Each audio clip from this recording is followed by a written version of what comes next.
s'assurer de ce qu'ils allaient consommer à l'avance, parce que c'est du prépayé. Si vous mettez, vous consommez. Mais deuxièmement, avec un tarif préférentiel,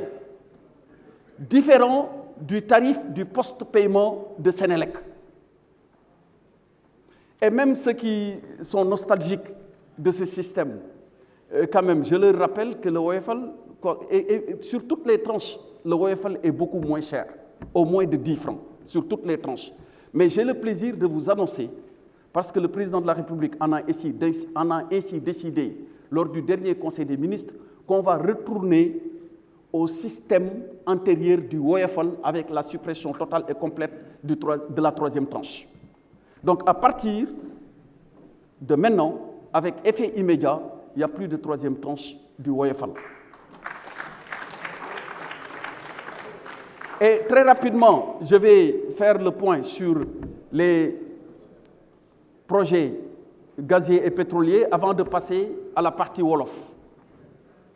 Sur les projets pétroliers et gaziers, nous avons aujourd'hui au Sénégal 3 projets, 3 en cours. Il y a le projet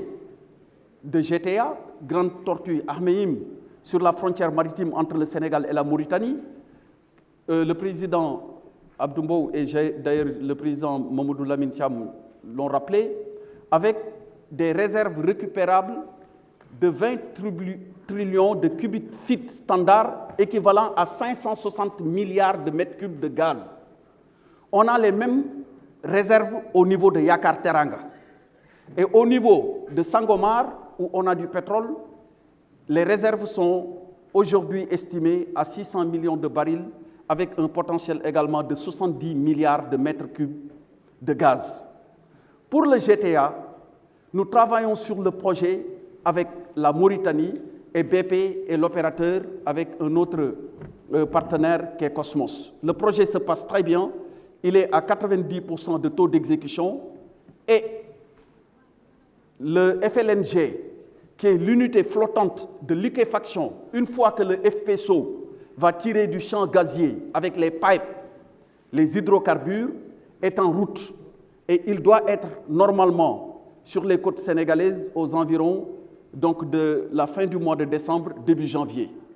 Sur le FPSO, il est à Durban, en route pour Tenerife, parce qu'il y avait quelques difficultés sur les ferlites qui devront être donc réparés avant de regagner, disons, à 40 km des côtes sénégalaises et à 30 km du champ gazier, les eaux se situant entre le Sénégal et la Mauritanie. Pour Yakar Teranga, il y a beaucoup d'interrogations et de questions qui ont été formulées ici sur le retrait de BP. Mais je dois dire que c'est parce que nous n'étions plus alignés sur le même concept de développement du projet. On l'a rappelé, le Sénégal, avec son Excellence, Monsieur le Président de la République, Macky Sall, a une stratégie de gaz to power. On utilise le gaz pour faire de l'électricité, avec un effet attendu de baisse du coût de l'électricité et un up qui sera fait du côté donc, de Mboro. À cela s'ajoute le réseau gazier avec ses différents segments bleu, vert et orange. Et à terme, ça va permettre un développement extraordinaire de ce donc, système qui permettra non seulement d'alimenter les centrales, Cap des Biches, Tobène et Ndar Énergie vers Gandon, mais aussi en reprenant le segment orange avec Malicounda. Et Sénélec a anticipé sur tous ces sujets en procédant à la conversion de ces centrales qui vont pouvoir désormais, dans le cadre du projet Yakar Teranga, une séparation, mais sans contrepartie financière aucune de la part qui a été donc versée à BP. Nous ne sommes plus alignés sur les capacités de production qui sont attendues journalièrement. Nous ne sommes plus ensemble, nous ne sommes pas entendus sur la date de production du first gaz. Nous ne sommes pas non plus entendus sur la stratégie commerciale par rapport à l'exploitation de ces ressources en hydrocarbures. Tandis que BP avait privilégié l'exportation, nous avons privilégié la consommation du gaz local, donc pour une consommation domestique, parce que nous avons nos centrales à alimenter et nous voulons que nos populations bénéficient donc de l'exploitation de ces hydrocarbures. Et enfin, pour Sangomar, le projet aussi est à un taux d'exécution de 90%. Le navire qui est en train d'être fait à Singapour est presque terminé et il est attendu aussi vers la fin de l'année, début de l'année prochaine, sur le site. Donc tout se passe bien pour les 3 projets. Et avec BP, ça arrive dans l'industrie. Si nous ne sommes plus ensemble, nous ne sommes plus d'accord, mais on se serre la main et puis chacun se souhaite bonne chance on se souhaite bonne chance pour, disons, faire un chemin de notre... Chacun fera son chemin, le chemin qui lui plaira et qu'il pense être le meilleur pour lui de son côté. Voilà ce que je voulais dire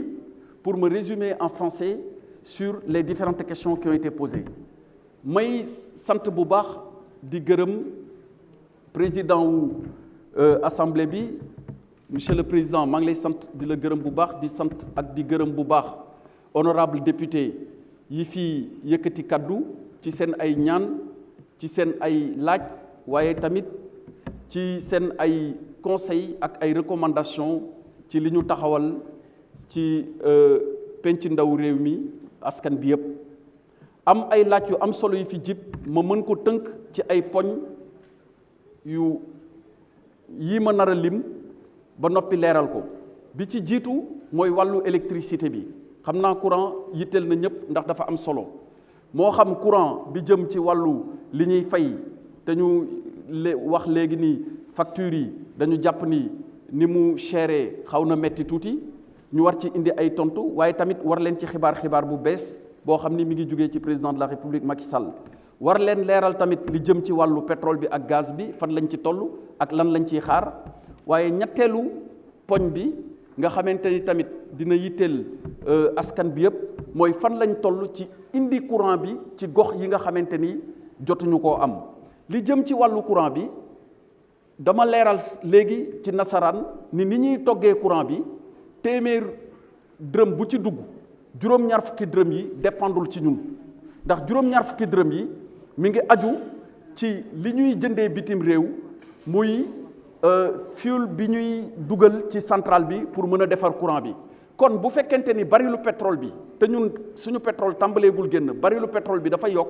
ala kulli haal normalement courant bi dafa war a yokk fii ci Sénégal mais bu fekkente ni président jëlul décision ni léegi dinaa dimbali nit yi ci li ñuy consommer ci électricité benn partie bi ma jàppale leen ci ba ñu mën koo attan ci fay kon bu boobaa fii ñu toll nii électricité facture yi bu ñëwee wala woyofal bi kenn du ko mën a attan moo tax at mu jot lim ciy def ci xaalis dafay yegg ci daaw wax nañ ministre des finances mën na ko confirmer léegi yegg na ci juróom ñaari téeméeri milliards ak juróom fukk muy 750 milliards ren dinañ dem ba yegg ci li mu def ci secteur énergie bi juróom benn téeméeri milliards yoo xam ni daf koy jël di ko dugal ci secteur bi saa yoo indee juróom-ñetti dërëm fay ko ci sa biir facture jàppal ni juróom-ñetti dërëm yoo def fukki dërëm ak ñaar président ñëw na dugalal la ko ci pour jàppale la ci fay courant bi wala li ngay dugal ci woyofal donc bu bàyyi woon da ngay dem fay ñaar fukk waaye ñaar fukk yi boo defee juróom-ñett fukk ak ñaar yi moom mu indil la ko pour jàppale la pour que mu gën a pour mu bañ a métti si yow waaye dafa am foofu lu ma fi bëgg a leeral tuuti tamit baax na trop ñuy wax ni nit yi ñu ngi leen di dimbali ci subvention may leeral ni Senelec tey mi ngi am 2 millions ak juróom-ñaar fukk ak juróom ci ay clients million bi ak juróom benn fukk yi ñoom dañu nekk ci li ñuy wax première tranche seen doole bëriwul waaye li ñuy jël di ko utiliser ci courant tamit bëriwul ñooñu président daf ni lu pétrole yokk-yokk lu ñuy toggee courant lu mu yokk-yokk lu mbir yi cher ñooñu bu ñu teg dërëm ci li nga xam ne moom la ñuy fayeeku nañ leen jël ñu dimbali leen ba woyofal li ñu war a fay ba du ñu am dañ leen di subventionné totalement amul lenn loo xamante ni ñoom bu pétrole yokkee wala leneen yokk dinañ leen ko ci yokkal dañ leen di bàyyi noonu mais ñi nekk ci ñaareelu tranche bi gën a am tuuti doole wala am nekk si ñetteelu tranche bi si post paiement nga xam ni am nañ ay climatiseur am nañ ay congélateur mais bu la président fayalee fukki dërëm ak ñaar wax dëgg yàlla juróom-ñetti dërëm nga góorgóorlu tuuti nga indi ko ndax li koy waral soo ko deful boo ko deful tey boo demee ci dëkku yi nekk ci biir dëkk bi ñu koy wax dëkku àll wala dëkku kaw man ci laa bokk parce que Xombol la cosaanoo alors léegi su fekkente ni da nga ñëw dëkk yi wër Xombol wala dëkk yi wër Tivaouane wala dëkk yi wër nekk wër Ziguinchor wala ak fu mu munti nekk ci biir réew mi su fekkente ni ñooñu dañ fa bëgg a yóbbu fépp courant su fekkente ni xaalis bi yëpp alal bi yëpp dañ koy jël di ko fayee ay subvention ñooñu kañ la ñuy am courant donc il faut que waa Ndakaaru ak dëkku taax yi bu ñu amee courant ñi nekk ci dëkku àll bi amaguñu courant ñu sedd leen ba bu ñuy subventionné tamit ñooñu mën a am courant alors loolu moo tax subvention bi naam ñi ngi koy continuer def mais président wax ni nañu baral ni ñu fexee ba courant bi yegg fépp ci dëkku àll yi moo tax bi muy ñëw moom fii ci boppu réew mi junni ak juróom benn téeméer ak juróom benn fukk la fekk ci ay dëkku yu nekk ci biir réew mi ñu koy wax les villages ñu amoon courant tey bu ñu ko xaymaa mi ngi ci juróom benn junni ak lu ëpp ñaari téeméer yoo xam ni indi na ko def na ko courant ci ay dëkk-dëkkaat kon jëlee na courant bi ci 1660 villages yóbbu ko ci 6200 villages ba tey nag dina am lu des parce que comme niñ koy waxee ci olof ndar xëyul sotti ku la wax ni la ku la jëleelee courant ci junni yóbbul la ko ci juróom benn junni bu la nee dinaa la ko yóbbul suba ci fukki junni mën nga ko gëm yoon bi nag ci loolu lañ nekk alors maintenant pétrole bi ak gaz bi bëri na léeg-léeg luñ ciy laaj te c'est normal bëri na lu ci sénégalais yi bëgg a xam c'est normal mais foofu dama bëgg a tamit invité te tey seetlu naa ni waxuñu ci commission am na ñu ci waxoon tey waxuñu ci damay invité parce que loolu mooy suñu njariñ mooy njariñu Sénégal am na ay waxtaan ak ay questions yoo xam ni di wax lu ci yàq baaxul ndax da ngay dàq ñi nga xamante ni ñoom ñoo am alal bëgg a ñëw dugal ci seen alal pour que ngeen séddoo su ma ko doon misaal damay wax ni bay séddoo la pétrole bay séddoo la yow da ngay am sa tool mais amoo jiwu amoo fas amoo machine amoo surga mais tool rek nga yor léegi nit jóge fële indi fasam indi machine am indi jiwam indi surgam ba pare indi añam yow léegi nga toog di xaar doo def dara yow mi moom tool bi da ngay toog rek di xaar doo def dara moom mu bay ba mu ñor ngeen séddoo pétrole noonu lay fonctionner te ñi doon wax ci njëlbeen bi ni 10% lañ ci am xamuñu dara ci pétrole pétrole fonctionné wul noonu tey boo ko doon xayma ci wàllu natt jigéen yi bu ñu bokkee natt dañuy wax ni Sénégal ñetti loxo la am ci pétrole ñetti loxo dafay am loxo bi nga xam ni Petrosen moo koy téyel loolu la ñuy wax 10% boo xam ni bu ñuy wër pétrole wala ñuy tàmbali liggéey Sénégal du joxe dara le ministre des finances kenn du ko laaj dërëm compagnie bi mooy ñëw lépp moo koy defal boppam mooy indi xaalis te bu ñu leen waxee xaalis bi compagnie yi di dugal benn forage 50 milliards mën na ci dem pour rek benn seet ci benn forage ndax am na pétrole wala am na gaz te mën nga dem seet doo ci gis dara wax nañ fii ni am na ci ay projet yu bëri da ngay dem 100 forage nga dem def ko doo fa gis dara mais bu boobaa Sénégal du la jox dara yow yaay demal sa bopp mais boo gisee nag Sénégal ni la ah kay man am naa ci ñetti loxo yi ma ci am mooy Petrosen daf ci am loo xam ni da nga koy jox 10% sans ñu tàmbali ci dara bu dee cote 2019 bi day dem ba 20% bu ñu duggee phase de production bu dee cote 1998 bi bu ñu demee phase de production day dem ba 20% bu dee cote 2019 bi day dem ba 30% loolu Petrosen kese la bokkul ak loxowu état bi ci boppam directement bu ko Petrosen yoreelul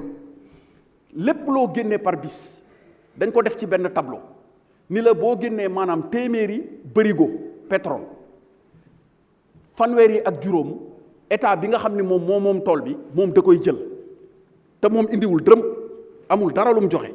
mais da koy jël fanweer yi ak juróom moo ko moom da koy jël téye Petrosen ñëw jël wàllam léegi nag bokkul ak li nga xam ne nag ministre des finances moo koy jëlal boppam ci wàllu fiscalité donc état Sénégal ñetti loxo la am ci pétrole beeg gaz bi kon bu ñu demee ba ci cëppaandaw bi téeméer boo génnee su fekkente ni yenn projet yi état bi da ciy am juróom fukk ak juróom bu dee yeneen projet bi day dem ba juróom benn fukk ak ñeent mais loolu nit yi bu ñu nekkee di wax pour joxe rek bloc yi damay joxe exemple bloc yi Sénégal dañ ko tas en fanweeri bloc ak ñaar muy 32 blocs fi mu ne 21 blocs yi joxuñu ko kenn ñaar fukk ak benn bloc yi nga xam ne dañ fa wër pétrole ak gaz kenn yoru ko xam nga lu tax kenn yoru ko parce que nit ñi sawaratuñ ñëw li tax sawaratuñ ñëw bu ñu tàmbalee bëgg a joxe benn bloc wala yooyu sax ñu ni ñi ngi séddoo suñu pétrole bi wala ñi ngi sàcc suñu gaz bi alors que ñooñu il faut ñu ñëw bloc yi il faut ñu joxe ko il faut ñu joxe ko wër li nekk ci biir buñ ko amee séddoo parce que ñun tant que bi nekk Sangomar wala Yaakaar Teranga wala GTA pétrole beeg gaz bi mënoon na tëdd foofu ay nangami millions at du génn ci suuf si parce que Sénégal amul alal ju mu def foofu Sénégal tal na leneen lu dul dem di jël ay milliards par exemple je donne l'exemple de GTA bi ñu bokk ak Mauritanie fii may wax ak yéen nii li ci BP defagul ci xaalis yegg na ci 6,1 milliards de dollars laa wax waxuma CFA BP def na ci 6,1 milliards de dollars te Sénégal génneegul dërëm bi gën a tuuti dugal ci mais kooku boo ko joxul mu dem wër ko génne ko ngeen séddoo mais pétrole bi ak gaz bi foofu lay tëdd kenn du ci jariñu mais donc les blocs qui sont là les 21 qui sont là il faut que nit ñi ñëw jël ko en tout cas man ci ndigalu président képp koo xam ne am nga doole bëgg a wër boo ñëwee man d'accord naa avec d'ailleurs les commissions yi nga xam ne ñoo ñuy accompagner te députés yi ñu ngi si biir ñu jox leen blocs yi ñu wër ko bu ñu gisee pétrole ak gaz suñu nattaangee gën a mën a yokk suñu xéewal gën a mën a yokk ma bàyyi suma collègue bi mu yeggale comme 30 minutes rek laa amoon jërëjëf. Merci monsieur le ministre. Monsieur le ministre des Finances, vous avez la parole.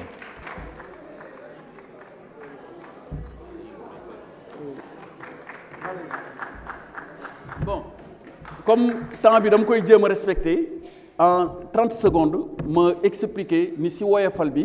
dernier conseil des ministres bi weesu président wax na ni woyofal bi nañ ko delloo fa mu nekkoon ba léegi ni mu tàmbalee woon noonu lay wéyee woyofal bi dañuy dindi 3e tranche bi li nit ñi daan fay laata benn soppeeku di ci am noonu lay delloowaat ni ñu daan fayee woyofal bi noonu lañ koy continuer fayal donc léegi. Merci woyofal léegi.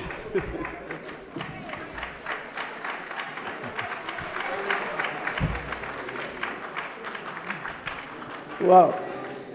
kon man bu may continuer ci lancer Antoine monsieur le président de l'Assemblée nationale honorable député pour ma continuer ci lancer bi rek dañuy jàpp lii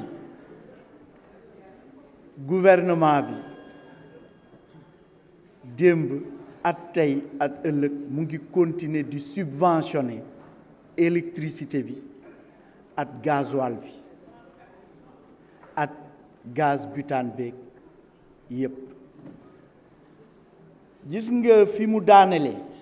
prix électricité dañ leen di jox prix kilowatt heure bu ne at tranche bu ne di ngeen xam ne li mu wax mooy bu fekkoon ne loolu la jar dina métti torop d'abord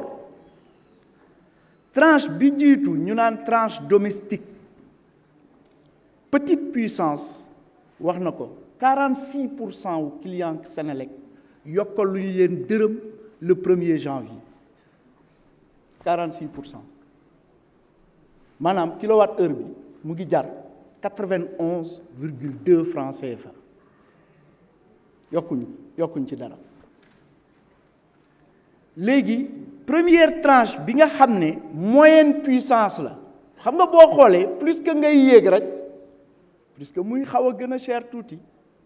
mais néew di doole yi moo tax ñun ciblage u subvention bi la ñuy wax dimbale groupe vulnérable yi domestique moyenne puissance bi lañ commencé yokk janvier de xam nga janvier ba léegi nit ñi dégguñ coow xam nga lu tax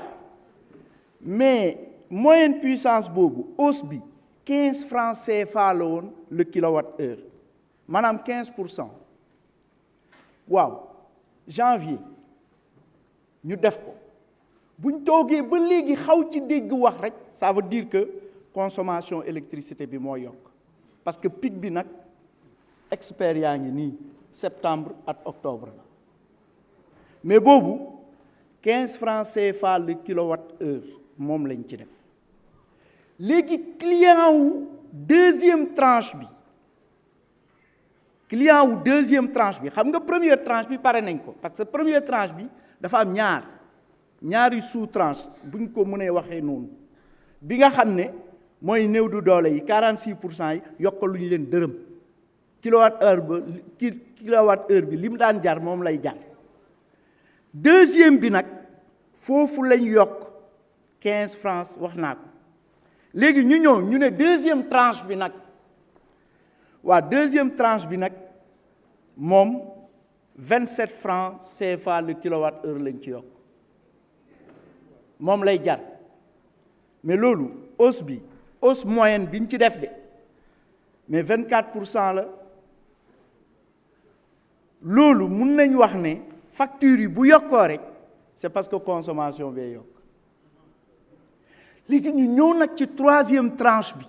boobu aussi ñu dagg ko ci ñaari sous tranche ñaareel bi moom la wax woyofal waaye ñi nekk nag poste paiement 34,6 francs CFA le kilowatt-heure la 28%. loolu mooy répartition bi donc subvention bi dal na ñëpp ni mu dañu réduire subvention bi rek waaye ba léegi gouvernement bi mu ngi subventionné loolu électricité la léegi ñu ñëw ci carburant beeg gaz butane beeg yooyu mais loolu prix yi nga xam ne commission bi koy saytu réunir na ba tënk ko mu ngi ko tënk le 11 novembre prix yooyu mooy continuer ba le 9 décembre waaye ñu ne gasoil bi 927 la war a jar waaye président ne nañ ko bàyyi 755 donc ñu ngi subventionné 172 ñu ne gaz butane bu 9 kilo bi mu ngi war a jar 5624 président ne nañ ko bàyyi 4285 ñu ngi koy subventionné 1339 ñu ne gaz butane 6 kilo bi mu ngi war a jar 3776 président ne nañ ko bàyyi ci 2885 subvention bi nekk ci 891 essence pirogue sax 750 la doon jar la waroon a jar bu ministre pêche ñëwee ñuy xool budget dinañ ko gis xam nga lu muy jar 497 xam nga lu ci gouvernement bi def monsieur le ministre 253 xam nga man may génne moo tax ma jàpp yii yëpp 253 francs la lañ ciy def essence ordinaire bi nag 902 francs la war a jar mais xam nga lu ñu koy jaayee 665 donc subvention bi 237 la lii yëpp moo ñu coûteel 755 milliards en 2022 4,4% du PIB ñu ñëw 2023 ñëw fii ngeen nattal ñu budget bi ñu ne subvention yi yëpp buñ koy def ñu ne nañ wàññi nag pour gën ko cibler mu doon 450 milliards loolu ngeen ñu nattaloon waaye dem nañ ba léegi rapport bi wax na ko ñu ngi ci 556 milliards ana DG Sarr mu ngi nii bateau bi ñëw àjjuma ba le passé mu déchargé ko dina am beneen buy ñëw le 12 war nañ fexe ba amaat 52 milliards looloo tax rapport bi wax ne dinañ àgg presque 600 milliards waaw kooku nag xaalis bu bari la nag subvention la waaye léegi ñu ne nag bu ngeen demee ci suñu loi de finance bii pourtant wax nañ ko Antoine jottali ma loi de finance bi mu ngi nii ci sama kaw table jottali ma waaw page 29 wax nañ ko dañ ne dañ ne subvention bi ñun wax nañ ko page 29 wax nañ subvention bi ni mu toll wax lu tax ñuy koy wàññi di ko yóbbu à d'autres usages alternatifs avec des investissements qui ont augmenté dans le budget de l'État de plus de 248 milliards wax nañ ko fii luñ fi wax rek mu ngi fii liñ fi wax yëpp mu ngi fii léegi nag xam nga honorable député Alé Ndao wax na sax ci Kaffrine ma déglu ko bu baax mu ne département Malem Hodar am na problème électricité wax na lu daw yaram fii waaye yàlla dafa def biñ fi amee internet man maa présenté Kaffrine programme d'investissement bi ma ko présenté ñëw ba ci affaire électricité muy 26 milliards pour région bi yëpp président ne ma déet Moustapha taxawal kii yokk nañ ko ci la ko yokk ba 100 milliards parce que nee na 26 milliards dafa tuuti il faut que ñu yokk ko parce que Kaffrine taux d'électrification rurale bi malgré le fait que taux d'électrification rurale bi jógee na de 24% dem ba 61%, mais nag Kaffrine nañ ko yokk ci la yokkee programme d'investissement boobu moo tax ma ne honorable député Alé Ndao at li président décidé ci programme d'investissement wu Kaffrine 2024-2026 sa aajo dina faju ci loolu waaw Pape Seydou Dianko wax na ko yow yaa ne Toubacouta bi ngay ñëw yaa ngi fekk foofu 6 villages électrifiés léegi demul ba 54 xam nga loolu lu ko waral investissement bi ñu ci def la loolu rek la buñ la waxee ne wax nañ ko ci loi de finance bi tamit bi ñuy am 573 mégawatts léegi daanaka ñu ngi ci 1787 te budget bii dimbale leen ñu ngeen voté ko parce que dinañ yokkaat laa wax ci budget bi yeneen mégawatt 241 mégawatts dinañ ko ci yokkaat donc déwén buy fin d'année di jot dinañ am lu ëpp 2000 mégawatts 2028 mégawatts waaw loolu nag dinañu permettre nag ñu réaliser ambition yi nga xam ne am nañ ko am na nag yenn question yuñ fi posé yu am solo maître Nafissatou kii kon honorable député Nafissatou wax na ko fi léegi en français peut-être je vais répondre parce que effectivement pour nous prémunir véritablement de la malédiction du pétrole, il est même envisagé, on a envisagé de calculer notre croissance économique hors pétrole. Si vous regardez effectivement, vous exploitez bien la loi de finances 2024, il est prévu un taux de croissance de 9,1%, mais en fait, hors hydrocarbures, on est à 6% et on calcule toujours notre déficit budgétaire hors hydrocarbures. Donc pour nous, c'est très important de ne pas tomber dans la malédiction effectivement du pétrole. Ça, c'est un point qui me semblait important que j'avais voulu développer. Il y a d'autres questions qui ont été posées par l'honorable député Sohnaba relativement à l'optimisation du système d'offre d'électricité, la dotation qui est passée de 41 milliards 754 en 2023 à 65 milliards. C'est une augmentation de près de 24,2 milliards de francs CFA. La hausse est expliquée simplement par les 16,7 milliards par à peu près le compact MCA qui passe de 16,7 à 36,1. On l'a augmenté de 19 milliards 4. Et en plus de ça, il y a la hausse effectivement du projet régional d'accès à l'électricité avec technologie qui n'avait pas été doté l'année dernière et qui bénéficie cette année d'une inscription budgétaire de 4 milliards 3 et le projet d'alimentation de la ville de Dakar, ce qui explique globalement l'augmentation jusqu'à concurrence de 24 milliards 2, soit effectivement 58% de ce programme tout aussi important donc pour l'État. Bon, sur les autres questions spécifiques, à mon avis, donc je vais faire comme mon collègue l'a indiqué, des réponses écrites à faire parvenir effectivement à la représentation nationale. Sinon, vraiment le cri de cœur de Aliou Dembourou, moi je dirais véritablement du fait que au sein du gouvernement aujourd'hui, c'est quand même M. Antoine Félix Diome, Mamadou Moustapha Ba et Sambossi qui sont là. Je pense que war nga ñu at relation yi nga xam ne am nañ koog yow ñu ngi lay ñaan nga votel ñu budget bi te xam ne ce problème bi dinañ ko régler à partir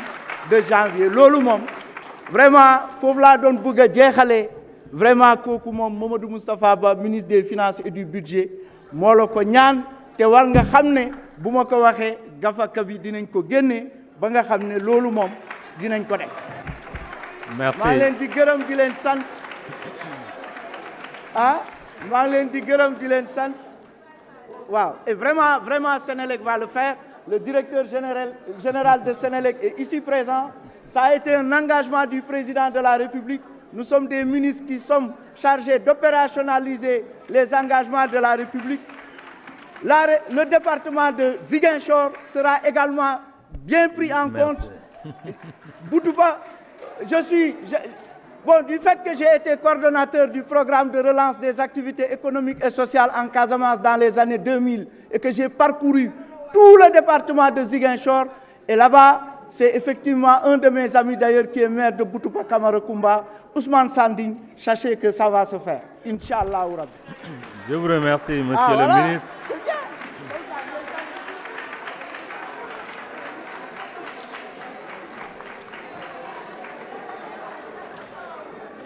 La discussion générale est close. Nous passons au vote des programmes du projet de budget. Monsieur le rapporteur général, vous avez la parole. Merci, Monsieur le Président. Section 44, ministère du Pétrole et des Énergies. Programme électrification rurale et énergie renouvelable. Dépenses de personnel, 31 255 000 en AE et en CP. Acquisition de biens et services, 32 500 000 en AE et en CP. Transfert courant, 2 950 millions en AE et en CP. Investissement exécuté par l'État, 94 770 462 407 en AE. 26 406 988 314 en CP. Transfert en capital, 2 560 500